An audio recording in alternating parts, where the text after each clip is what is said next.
suggesting that it must, Mr. Chair? Mr. Chair. Mr. Chair. I call Dan Bidois.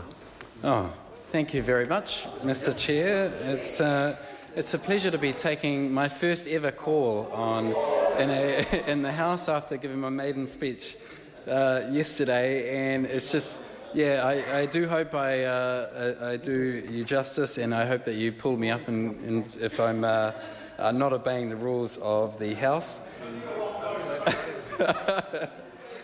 And so it's a fantastic pleasure to be here taking a call on this bill. My colleagues have already spoke to a number of SOPs. I'd like to jump straight into part 3 of the Social Security legislation rewrite bill.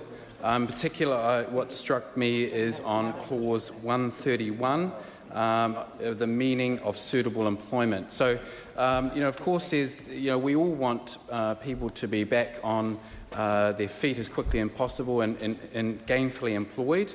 But this struck me as a little bit. Let me just explain clause 131, where you've got where MSD is satisfied that the suitable person to undertake the specific number of hours per week, and that's part of what's called the work test, which goes back to a few clauses back to 125, where beneficiaries must satisfy a work test. So which type of beneficiaries? We're talking about job seekers, people who get the job seeker support, people who get the job seeker support for health conditions, and also people who, including the spouse and partner as well. So what are some of the questions that I've thought about in this? The first is around that there's no guidance around what is suitable employment for this person. So, a suitable employment might depend, in fact, on what their skill set is, and also the external factors surrounding where this person lives, what part of New Zealand they live in.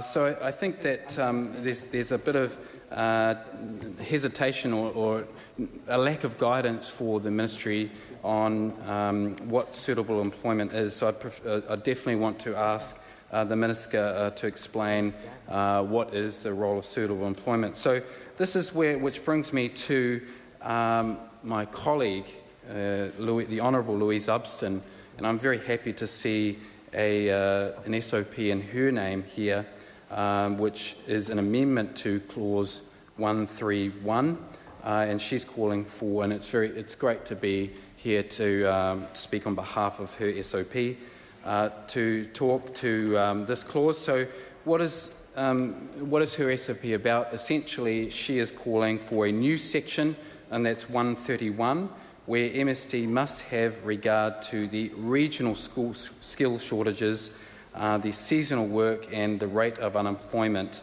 when determining whether an employment is suitable. And this is important because, of course, the reason employment is suitable is required for the work test. And let me just give you a couple of examples, Mr. Chair. So, I'm from Auckland, which is a big urban city, and some of the skill shortages there are more around sort of manufacturing, high-end IT skills, but that may not be the same sort of skill shortages that's required in some regional areas. For example, my colleague, the Honourable Louise Ubston, she's from Taupo, and it's likely that there's not a big IT sector in Taupo, so there's not going to be a massive skill shortage of IT skills in Taupo. So I just think that this bill requires some regional specifications, and so that's why I commend my colleague, the Honourable Louise Ubston, for submitting this SOP to make sure that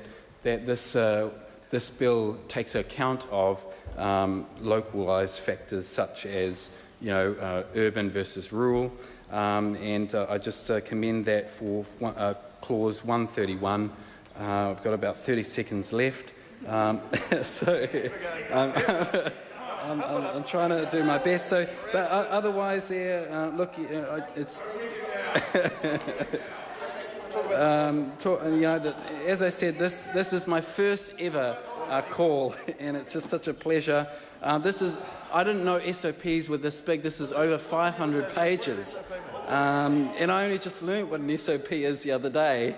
Thank you. Mr Chair. I call the Honourable Carmel Sepulveda. Mr Chair, I thought I'd take a call following the 4 speakers that have spoken on the